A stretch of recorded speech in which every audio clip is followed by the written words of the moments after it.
amazing how that works. It's 3 o'clock and the lights come on. So I guess I'll call the meeting to order. If everybody will please look at the minutes from September 11th. And if there's any changes, let us know. If not, I'll take a motion for approval.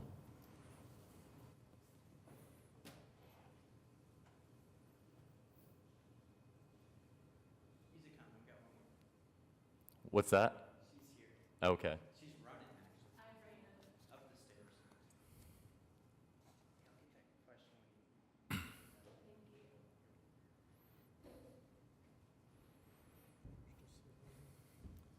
Looks like it's been approved, but trying to see what the buttons are doing here. What's it? Okay, got a first and a second there.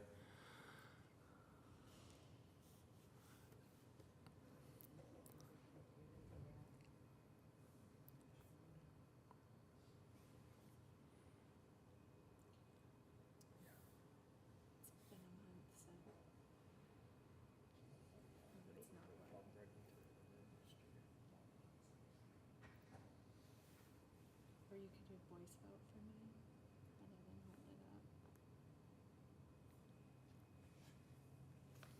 Yeah, you can do voice vote.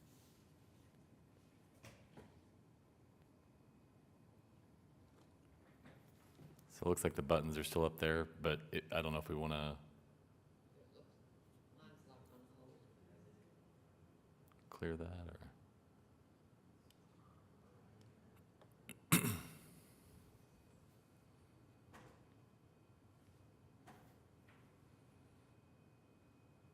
There we go. Okay, so that passes.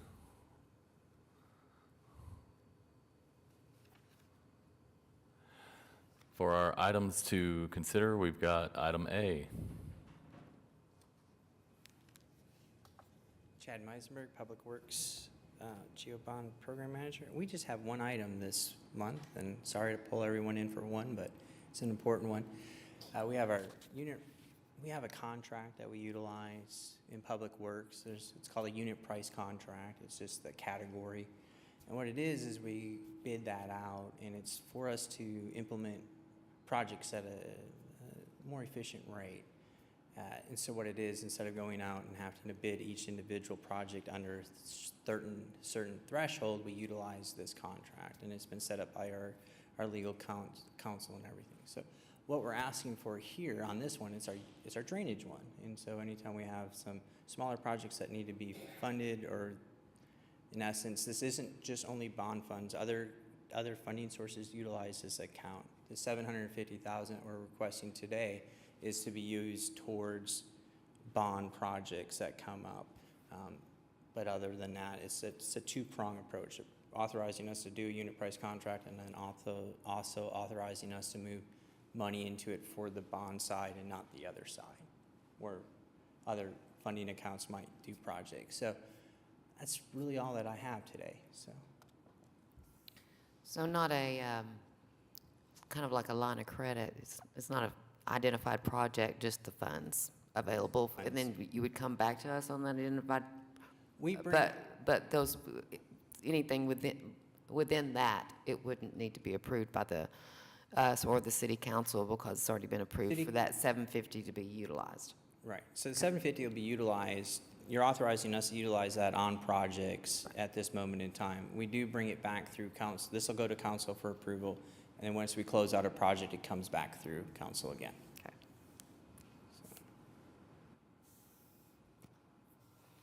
And I can give you an example of where we used it. Anyone familiar with 122nd and MacArthur? So there's the Sprouts. The Sprouts right there, that on the southeast corner, those Gabion baskets that were built up underneath the bridge, that was something that was utilized with this contract. So this is those types of projects.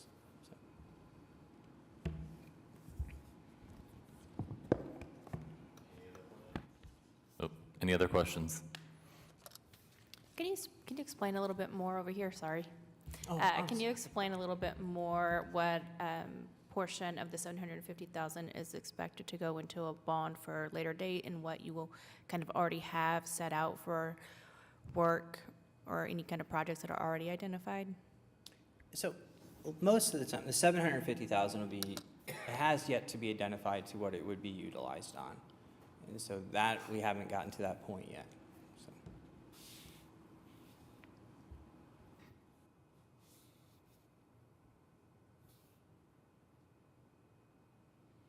If there's no other questions, I will ask for a motion.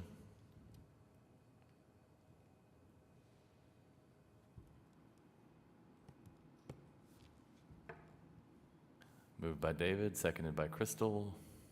All in favor, click your buttons. Oh.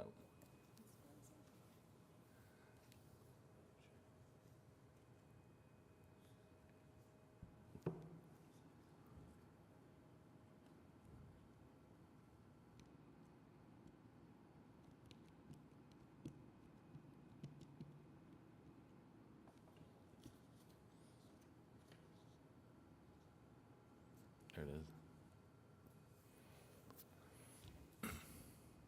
I think we have everybody now.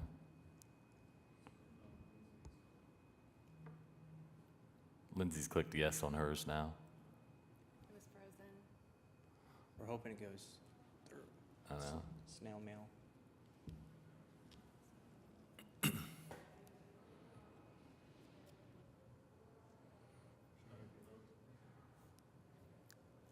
How did you vote? Yay. Okay, that passes. Thank you. On the informational items, we've got the Go Bond Executive Summary. Okay, for this executive summary is through as of the end of September. For the month of September, we spent a short $10 million. Fiscal year to date is $14 million. The 12-month average is monthly expenditures $10.2 million, and total expenditures for the rolling 12 months is $122.7 million. As far as our expenditure requirements, we're at 74% for the 2021 sale year, 40% for the 2022, and 6% for the 2023. That's generally in line with where we were at this time last year, except we're a little bit ahead for year two, if you will, 2022.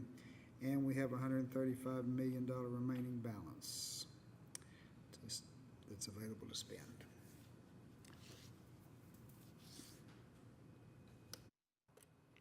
Anybody have any questions? Okay. If not, then we'll move on to the Bond Advisory Committee notice. So if you look at the meetings for next year, they've been outlined here. Looks like we're able to be on the first Monday each time except for on September 9th and on January 8th.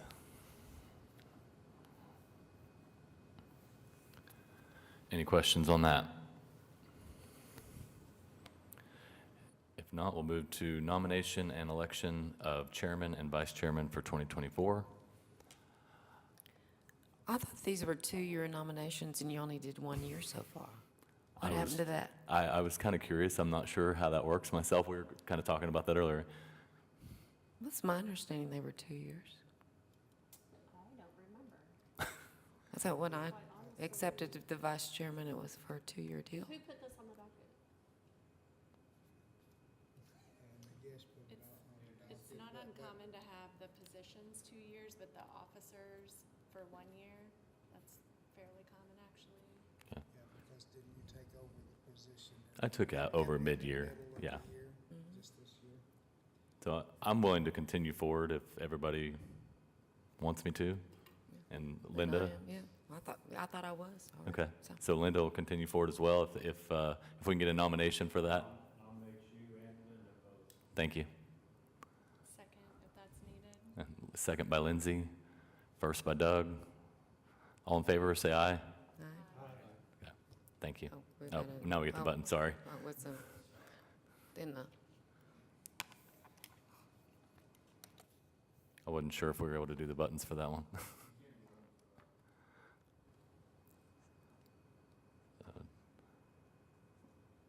Okay, there we go. Oh, there we go.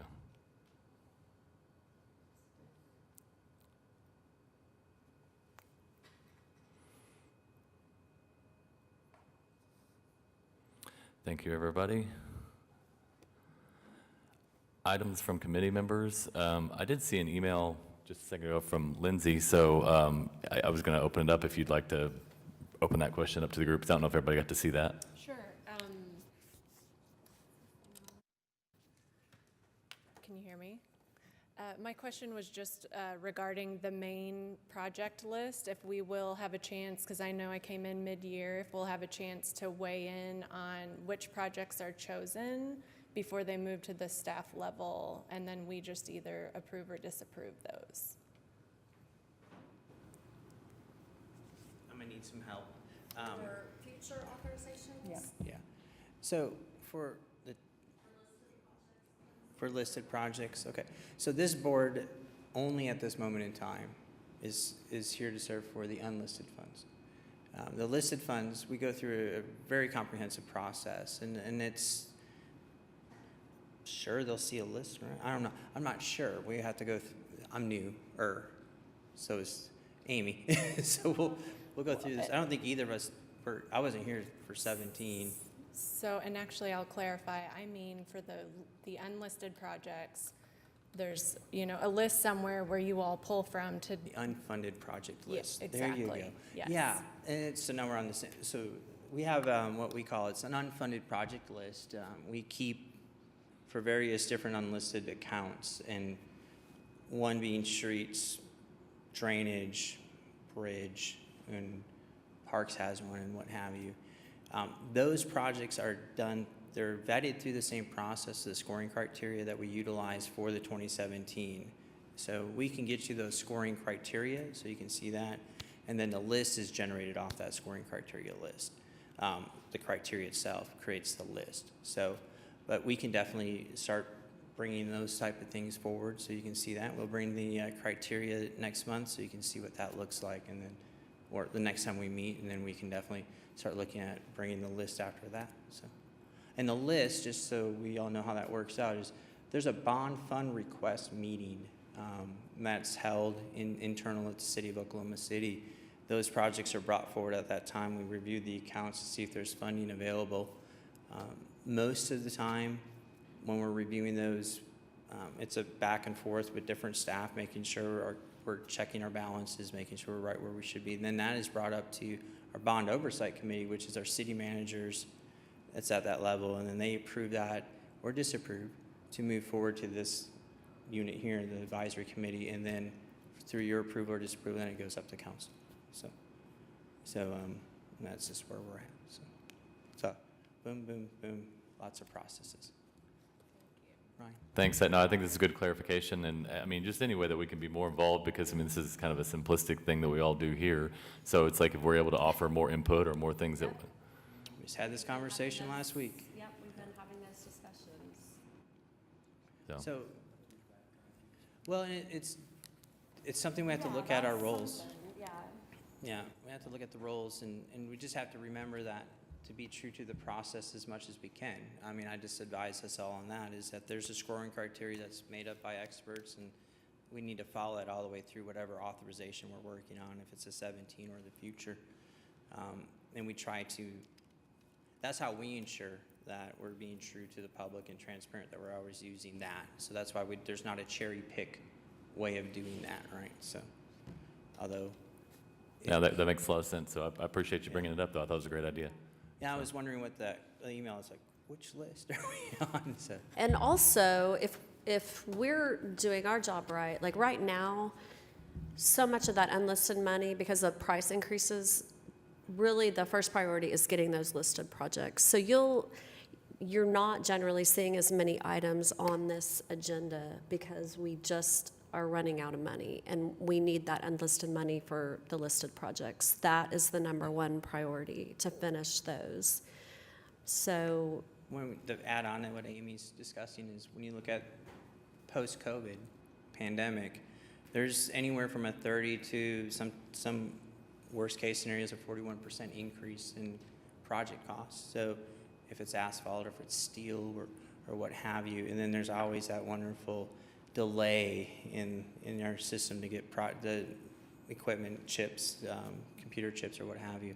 So that supply chain has been an issue too, and that also has an effect on the cost. So with that being said, our unlisted account was like 20-some% of the total bond itself of the Street One proposition. So you can see that money, the majority of that is moving straight over to listed projects to make those, to complete that for the voter as we promised to do. So we're doing that to the best of our ability. Sometimes there will be a roadway or what have you that is just deteriorating too quickly that we have to, and has 30,000 people on it today, and we don't have a choice. We have to figure out how to get that one through and fix it. That's unlisted. And then we're trying to figure out how to save money on the other projects. But right now, we are focused on our widenings. You'll see over the next course of the next 4 years, you will see 13 widening projects go out for bid and then to be into construction. Those are our biggest projects, and they range up to close to $10 million. So the Kelly Avenue project that we just finished was 9.4-ish million. So the cost has really gone up, or we had felt that those costs would be closer to 4 or 5 million. So so that's kind of where we're at. So the same thing with bridges, so drainage. I do have one other question. Do you have just a general timeline of when like a proposal or a need is identified according to the scorecard to then it coming here to us, like what that timeline is for a project? From the time that, from our bond fund request meeting to here? Mm-hmm. So it's a 12 to 14 week, sometimes 16 week process, depending on how council finishes. So after you, it goes to council. So that's that delaying gap, and hence why you see like a small unit price that try to help circumnavigate that a little bit. So if we have an emergency project, we can do that quicker. But yeah, it's once the bond fund, they can be generating a list. It could be from traffic. They could be generating that for months. But once it comes to us, we consider the bond fund day one. And then we review that. And then there's a 2 to 3 week process before it goes to bond oversight. And then the longest leg is between bond oversight and here, because we only meet once a month. And making sure that we hit that first Monday. Sometimes that slips to the second week or so.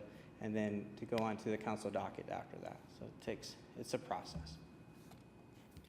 I guess a question I have with that too is throughout that process, does that include the RFP process or is that done later? No, so that's the next step, right? So if we approve funding, normally our designs are already in the way and we're ready at construction when we come and ask for the additional funding. But let's hypothetically say we ask for money up ahead, front to start it. Our requests for proposals are we call them solicitations here, same generic terms, but that's from the time I send that request to our contracts division until we have a contract is about 4 to 5 months. And then we start that design process. And the design process for your typical average project with right-of-way and utilities, typically 2 years. It's waiting on utilities is our longest, as Chris is aware, it's our longest process. So buying the right-of-way we can typically secure that pretty quickly, but then it's moving utilities that are 9 months or so out. So, and then you go into the construction, and if it's a roadway project for widening, it's almost 2 years. So. Any other questions? I'm loving this workshop. Let's have it. Yeah, great questions, everybody. With that, I guess we'll move on to citizens to be heard. And if there's no citizens to be heard, I will take a motion for adjournment.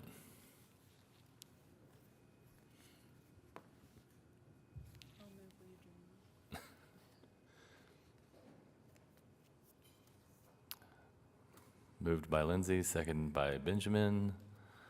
Thank you, everybody. Have a great day.